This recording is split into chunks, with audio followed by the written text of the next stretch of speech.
कि आप ration card तक भी गिरवी रखने लगे हैं कि अगर मोटरसाइकिल है तो राशन कार्ड जमा कर दीजिए। हरियाणा में अनिल विज से लेके बड़े तमाम नेताओं को मैंने कच्चा बनियान में देखा है।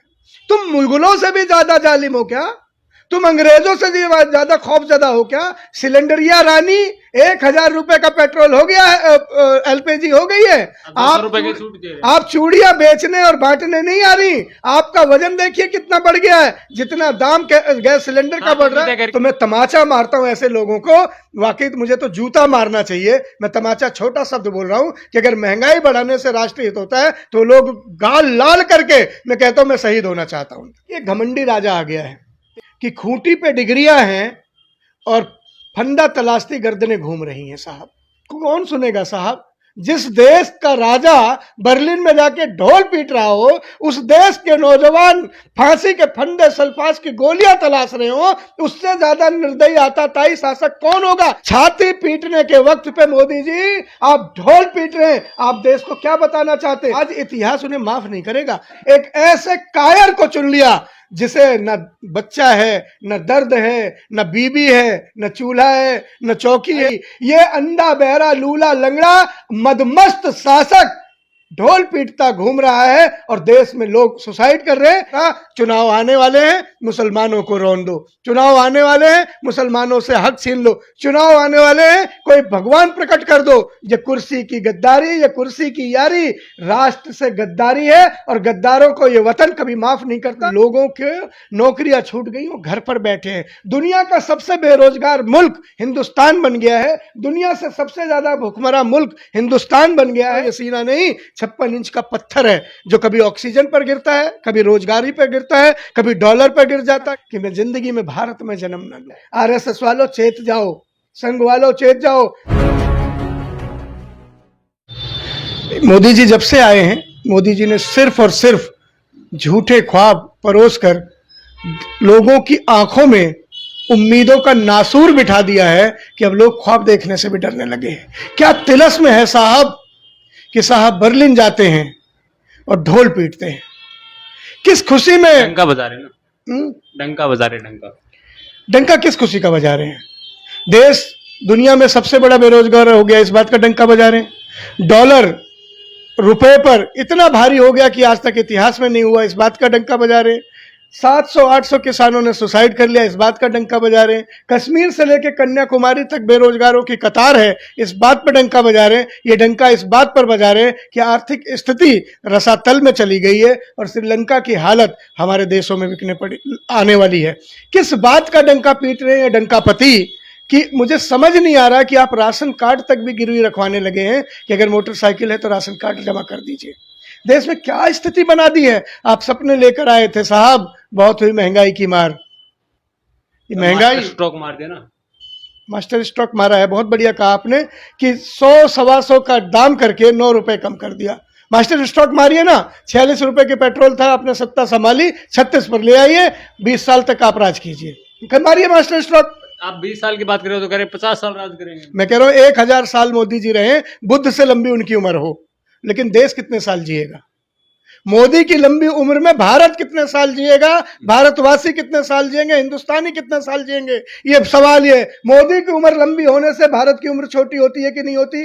भारतवासियों की उम्र घटती है कि नहीं घटती? बेरोजगारी की दर बढ़ती है कि नहीं बढ़ती? जुमलों की उम्र बढ़ रही है नहीं बढ़ रही? मोदी की उम्र बढ़ने से कितने करोड़ लोगों की उम्र छोटी हो रही है? आकलन कर सकते हैं आप? आकलन कर पाएंगे क्या? सर 2014 से पहले जब केंद्र में या अदर स्टेटों में कांग्रेस की सरकार थी, महंगाई चाहे 1 पैसा बढ़ती थी, बेरोजगारी हल्की सी भी दर आंकड़े बढ़ जाते थे, तो जनता के साथ साथ भाजपा के बड़े बड़े तमाम नेता सड़कों पे आ जाते थे। लेकिन आज विपक्ष का कहाँ स्टैंड है?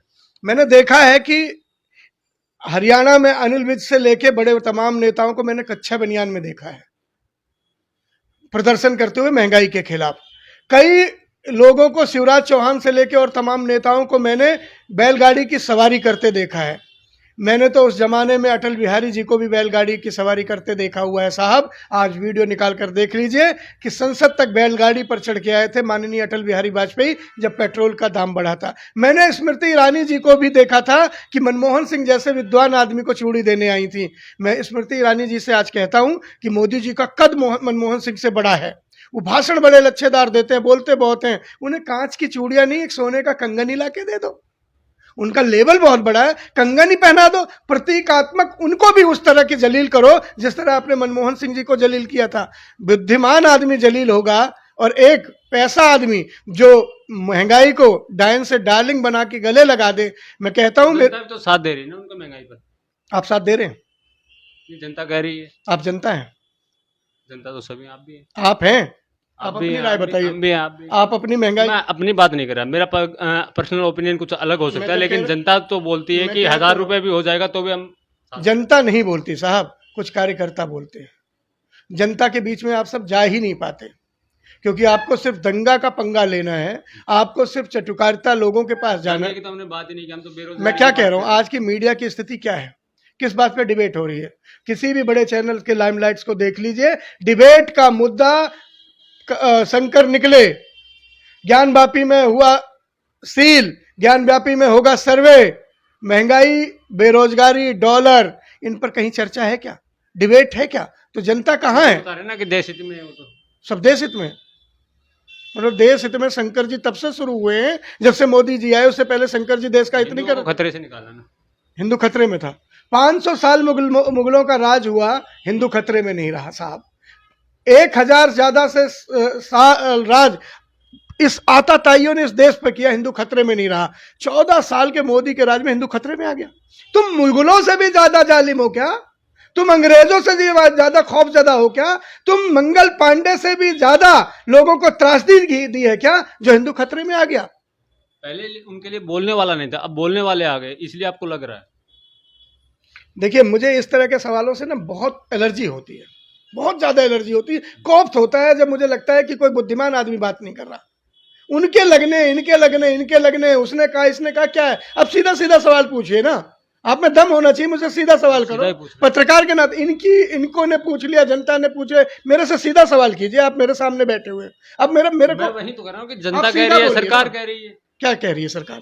कि महंगाई है वो देश हित में है और हिंदुओं को खतरे से निकालना है, सरकार के लोग कह रहे हैं। सरकार के लोग कह रहे हैं ना। सीधा सवाल, अगर महंगाई देश के लिए हितैषी है तो वाकई नेहरू जी ने बड़ा गुनाह किया है कि अपने शासन में ठन्नी नहीं बढ़ने दी किसी चीज की। बड़े गुनहगार है नेहरू जी, उन्होंने देश के साथ बहुत धोखा किया। भाखड़ा नंगल बांध बना दिया, भेल बना दिया, गेल बना दिया, सेल बना दिया, एम्स बना दिया, अंतरिक्ष इसरो बना दिया, जिससे आज सैटेलाइटें जा रही हैं। 9 रतन बना के नेहरू जी ने खड़ा कर दिया और अठन्नी महंगाई नहीं बढ़ने दी। देश हित नेहरू जी ने नहीं किया, लेकिन पेट्रोल को 125 रुपए पार करा के देश हित कर दिया। सिलेंडरिया रानी 1000 रुपए का पेट्रोल हो गया है, एलपीजी हो गई है। आप चूड़ियां बेचने और बांटने नहीं आ रही, आपका वजन देखिए कितना बढ़ गया है, जितना दाम गैस सिलेंडर का बढ़ रहा है। करके खाते पीते करके वजन तो बढ़ ही जाता है। आप क्यों नहीं खाते भैया? आप भी खा पी लो। आप ऐसे सूखा रोगग्रस्त से क्यों आए हुए हो? आप अपनी हालत देखो, आपकी पसलियां दिखने लगी। सबका अपना अपना होता है, सबका अपना अपना। आपको खाने को नहीं मिल रहा है। अच्छा। आपकी जेब में दाम नहीं है कि आप 2 प्लेट छोले भटूरे खा ले दिन में।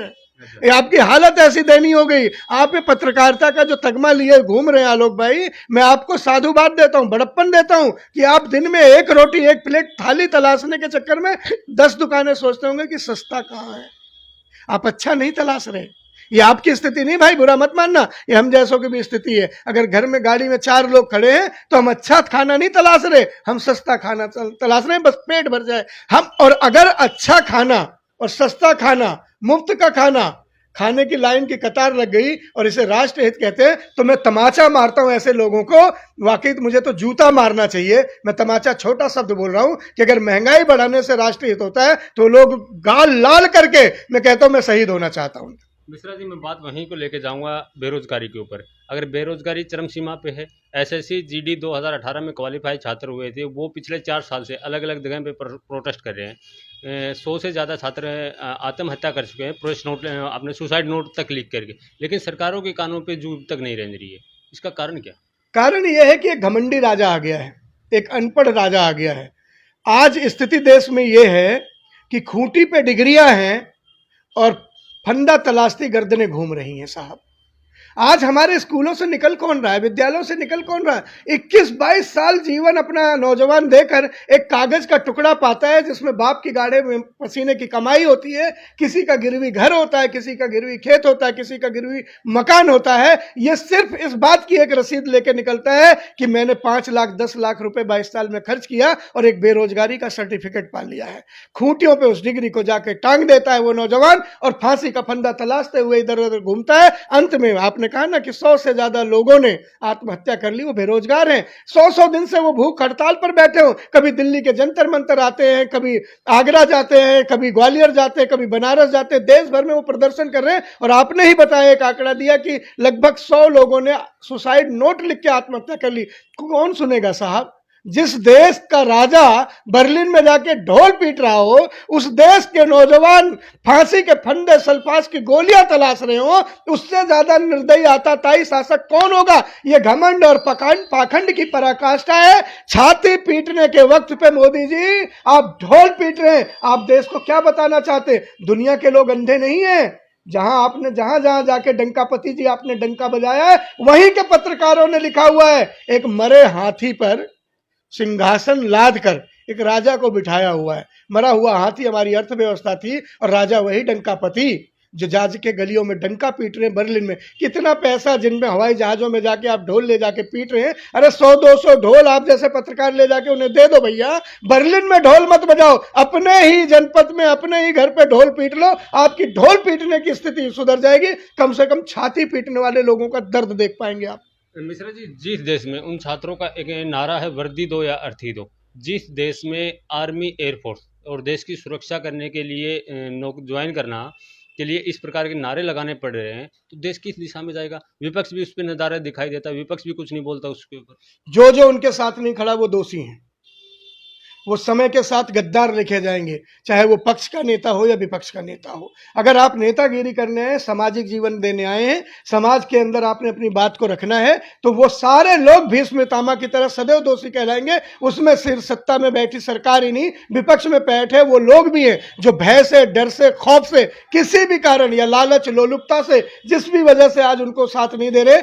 आज इतिहास उन्हें माफ नहीं करेगा। जब लोग लिखेंगे, ये पन्ने काले पन्ने पलटे जाएंगे और ये नारा बुलंद होगा, उनकी तहरीर पर लिखा जाएगा कि वर्दी दो या अर्थी दो, तब पूछा जाएगा कि कौन उनके साथ खड़ा था। अर्थी पर लदकर जाने वाले ये लाल किसके हैं? ये ललनाएं किसकी है? ये किस देश की माटी में पैदा हुई? ये किस देश की माटी में जाके मिल गई? इनका कसूर क्या था? इन्होंने नौकरी मांग ली। इनका कसूर क्या था? इन्होंने रोटी मांग ली। इनका कसूर क्या था? इन्होंने इज्जत और आबरू मांग ली। इनका कसूर यह था कि इन्होंने कतार में खड़े होकर एक ऐसे कायर को चुन लिया जिसे न बच्चा है, न दर्द है, न बीबी है, न चूल्हा है, न चौकी है। कहते ना, वो का जाने पीर पर आई, जाके पैर न फटे बिवाई। ये अंधा बहरा लूला लंगड़ा मदमस्त शासक ढोल पीटता घूम रहा है और देश में लोग सुसाइड कर रहे हैं। इतिहास लिखेगा, सदा सदा के लिए कोई नहीं आया है।